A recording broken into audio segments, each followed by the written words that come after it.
guys, welcome to my week 33 update. I feel like there's not a ton of stuff to update with this week, which is why it's kind of a little bit later, is because I'm just waiting for some new symptoms to kind of pop up. One thing that I have noticed this week is Aurora, I'm going to get their names mixed up. Elia is definitely, I think, head down. I haven't been checked yet. I get checked next Tuesday, I think, so I'll be 35 weeks when I get checked. But I believe that she is head down as of right now. Before, she was really sideways, and I could tell because I'd feel kicks over here and over here. And I could just tell that she had flipped over. And so she was in a really uncomfortable spot, and my stomach was a lot more square than it is right now. But now I can feel her all the way up in my rib cage, and I feel her very down low. And so when I'm laying there on my side, it was the craziest thing. Her foot was like this much sticking out where my rib cage was.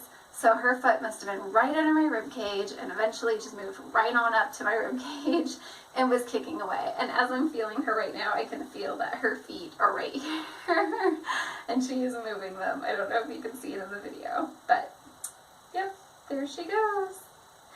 So yeah, she's a very active baby. She's still been very active even though she's run out of room, I feel like. But yeah, I feel a lot of pressure down there because of her position, and then I feel a lot of kicks and a lot of movement up here. It feels like my stomach has dropped, but because I feel like her feet have moved up, at the same time, it feels like she's still kind of high because I feel like her feet are just kind of like chilling in my rib cage, just curling her toes, just relaxing, kicking me away while I can't breathe. Another symptom I've been having because of that is I can't sleep as well. I feel like I'm not getting very good sleep, just like last week. I feel like getting to bed, it takes me hours, and then if I wake up, I take hours to get back to sleep, and it's really tough. And I have a pretty strong bladder, so I normally don't have issues with needing to go to the bathroom frequently like most women do at this time of pregnancy. But lately, I've been having to wake up at least once a night to go to the restroom and go pee. So lately, oh my goodness, she's moving so much. Lately, that has been kind of a nuisance, is just having to do that because then it takes me forever to get back to sleep. So that's kind of hard. Another symptom that I've been having a lot more lately, consistently getting worse, is heartburn. I haven't taken Tums or anything like that just because I'm not a person that normally takes a lot of medications as it is. And the only time that I get it is at nighttime now, and it doesn't matter if I eat before bed or not, I get the heartburn. So it's kind of a bummer, but it is what it is. It could be worse. Sorry if you can hear my daughter crying in the background.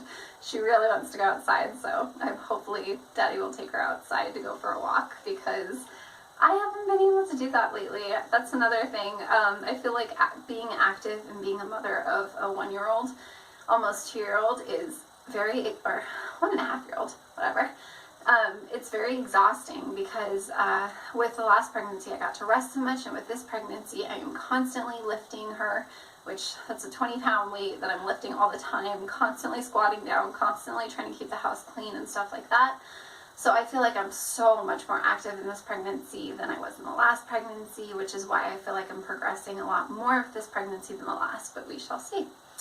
Around this time last pregnancy, I did start using evening primrose oil. I did not take it orally, I would just insert it, and I have begun that to help soften up my cervix a little bit because my cervix has always been a very stubborn one, and I feel like this will help soften things up a little bit to get it going for later on, because I don't know if this pregnancy is going to be different, but I know that the last pregnancies, my cervix just doesn't want to dilate. So I had to be induced at 41 weeks, and they probably would have gone even longer if I didn't have a low amniotic fluid count. So I'm really hoping with this baby that she will start coming around 38 to 39 weeks to 40 weeks even. But we shall see. Yeah, I think that's all for this week's update, and thank you guys so much for watching. I will see you guys next week. Maybe it'll be in like 4 or 5 days instead of a whole week this time because this video is a little bit later. But thank you guys so much for watching. Thumbs up if you guys like this video, and if you guys are also pregnant, let me know how your pregnancies are going and when your due date is. But yeah, we'll talk to you guys next week. Bye.